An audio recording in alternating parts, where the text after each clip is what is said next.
2026 எடப்பாடி பழனிசாமி முதலமைச்சராவதை எந்த சக்தியாலும் தடுக்க முடியாது என்று முன்னாள் அமைச்சர் தங்கமணி சூளுரைத்துள்ளார்.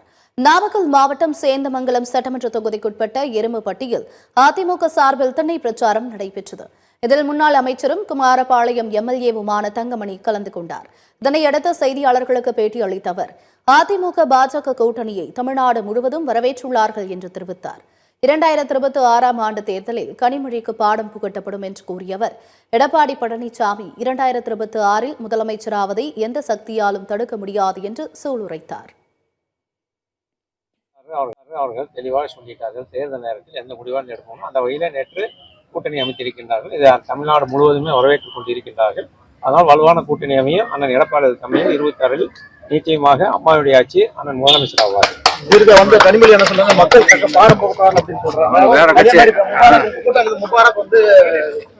26 கனிமொழி அவர்களுக்கு வேணால் பாடம் ஊட்டப்படும். அண்ணன் எடப்பாடியார் முதலமைச்சர் ஆகுது எந்த சக்தியாலும் தடுக்க முடியாது.